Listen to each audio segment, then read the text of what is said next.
Greetings. This is TK Trav, aka Travis Magus, here with LVX777. Basically, with this video, I wanted to point out something I found very interesting.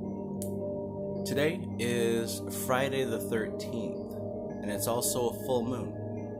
And it's the last full moon of its kind lining up on this day. And we're also in the midst of Virgo season. We're also in the midst of unicorn season. So I'd like to talk about how all these things really correlate and coalesce for me. And I personally just witnessed the birth of a new entity. And I think it's only right, since you guys from the Magus Society have helped to charge the birth of this entity, that I should share it. Now, basically, start from the beginning. I've been working with the Goetia for quite some time, for reasons of my own. And the end result is that I've developed a proficiency for working with these spirits and understanding the purpose of these spirits in my life and how I can teach others to work with these spirits. Now, the most traumatic experience, I would say, from any of the 72 certainly came from Andras. I was drawn to Andras because there were nothing but warnings about how dangerous he is and how he will even turn on the magician's energy himself. He'll turn on the magician, turn on his friends and family if left unchecked. So I figured if this is the guy that they tell you not to work with, I should definitely work with him. Through my experience, I certainly see why the warning was put in place. Andras is the personification of chaos, of discord. He causes havoc, right? And it is a very bold move, to say the least, to think that you can control chaos and havoc. In my initial workings with Andras, I was not able to control it, and a lot of things did go haywire. I even accidentally influenced one of my friends to be put under the influence of Andras, and it got kind of crazy. Even the person that I was targeting Andras towards didn't only go after this person, but also another one of my friends with the same name. Just so many different things came into place. I really learned about the nature of curses. I learned about the nature of how the legions work and how their energy is organized and structured. And I learned a whole lot of things from dealing with Andras. Wow. So yeah, Andras appeared to me as described in the Goetia, how he was this owl-faced angel dude riding a giant wolf. I used to call him Angel Face, working with him, communicating with him. He didn't seem to mind that. But in the physical form, whenever I needed an actual icon or whatever to focus on, I would use the Jason mask, hockey mask, right? Friday the 13th. Because it kind of looks like Andras' face. It's this plain, flat, white oval with two big eyes. That's how he appeared to me, at least. So whenever I see this mask, it immediately triggers in me the thought of Andras. Plus, Jason killed with that giant machete, that sword, like Andras stabs with his knife in the astral realm. Giant, long knife, sword thing. So yeah, he kind of really became an important entity for me. I began writing a book about working with Andras because legend has it he's so uncontrollable. I wanted to write somewhat of the manual of how to control the energy of Andras. And in doing so, it led me to work with the angels of the ShemHaMephorash, which was the next level of this whole process. And see, the thing about spirituality and magic is follow your intuition. That is the compass. That is your guide. Follow your intuition, because you don't exactly know where you're going to end up, but spirit knows.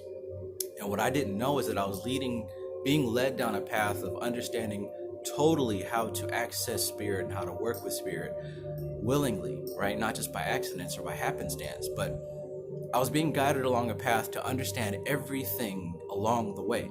So I started with the Goetia, and then I moved to the angels, and now I'm learning how to fully integrate both sides of the coin. Anyways, working with the ShemHaMephorash, I got the book 72 Angels of Magic by DAEMON brand.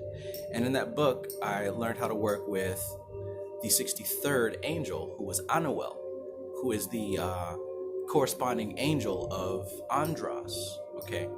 Now, Anuel deals a lot with harmony, deals a lot with bringing the system together and protecting it, right? Deals with confidence, deals with strengthening yourself, deals with protecting your business, deals with helping people to understand you better, right? Helping to learn through teaching, which is exactly what I've picked up through doing these videos and by working with these spirits. Working with Anuel and Yazalel and a few other angels have really taught me about how the entities on the higher realm work, right? How we are all part of this fractal, how we as people, as human consciousness sits in the middle, and the daemons and the demons are somewhat below us, not so much as in good and evil, but in how the energy is structured and how their perspective is.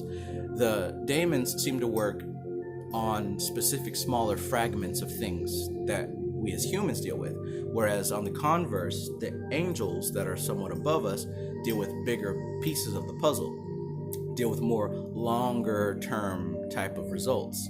A good way to think of it is like how you invoke and evoke. I evoke a demon because it's a part of me. I bring it up to my consciousness. I invoke an angel because I'm a part of it. I bring it down into my consciousness. So we're in somewhat of a chain of command. It's not about good and evil. It's not about angels being at war with demons. It's a string. It's a chain. It's like a pole, right? And we sit in the middle, and you got like hot up here and cold down here, right? It's not about good and evil. It's just degrees, right? So in working with these entities, unbeknownst to me, I've been learning how to polarize, how to really balance two sides of the same energy, which is chaos and discord versus harmony and balance. Same energy, just different polarity. So Anuel was the first angel to really appear to me as a unicorn, and that's where this unicorn thing really got started. It didn't pop off like it did back then, but now that we're in Virgo season, because a unicorn is somewhat more accessible through the use of a virgin, and this also happens to be a full moon, this is a special season because Andras and the sphere, the planet that he deals with, is the moon, which is why he's a Marquise. All the Marquises of the Goetia are moon-ruled deities. So here we have it, the full moon in Virgo, and it's unicorn season, right? Watch the last live that I did about how all these unicorns are just popping up to everybody, right? That deals here with this whole Magus society current of energy, this LVX777 energy. So basically what I'm saying is, from what I've witnessed, we're dealing with a balancing of this energy of chaos and order, right? Of Andras and Anuel, right? Pino the God in the Major Society, somebody who I've been correlating with about these unicorns also, he's been seeing them just as much as I have, basically. He posts a picture of him with this hockey mask, this Jason mask, and with the unicorn headband at the same time. And then it all came to me, it all clicked. This integration of the higher aspect and the lower aspect, this complete balance of chaos and order, has been trying to manifest to me for some time. And when I saw it, it all made sense.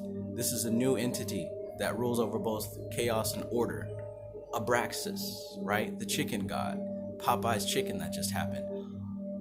The wave and the current right now is about integrating and balancing chaos and order. And to me, this is an extraordinary revelation because I've been seeing it, right? Spirit has been trying to communicate this to me.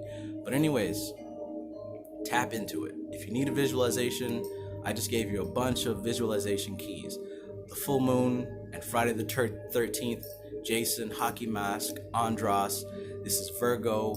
Unicorns are weak because of virgins. So, you know, you got the angel going on there. I mean, just so many different things. Chaos and balance. Yeah. Just really excited about this. And for once, I'm kind of at a loss for words because, yeah, I'm still in the midst of this revelation. Maybe I should have wrote some things down first to kind of organize it in my head. But moving forward with the next few videos, I'm sure the point that I'm really trying to make will come out. So if you didn't catch the live stream video that I just posted, which is Unicorn Takeover, the main point of it is access this energy now. Gain any one of those symbols that you need, whether it's a unicorn toy or a Jason hockey mask or whatever, and grab a hold of this energy. Grab a hold of it. If you don't know what to do with it yet, that's fine. Just store it. right? Stored in the astral plane, stored in one of your action figures or whatever. You know what I'm saying? Check this out, right?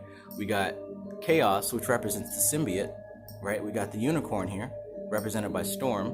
Storm, who's also the goddess of the weather and that sort of thing, right? Just got through with this hurricane, and they're integrated, right? The symbiote is taken over. But anyways, get yourself a piece of this energy and store it within something so that you can access it when you're able to, when you're ready to, right? I was gonna do a guided meditation, but I have enough confidence and respect for you guys to know that you should be able to have enough practice now to do your own guided meditation to access this energy and this new entity that has just appeared to us. So utilize it while it's still fresh. The more people that access it, the more dispersed the energy gets, but it's here. Tap into it. This is TK Trav, aka Travis Magus, here with LVX777. Peace.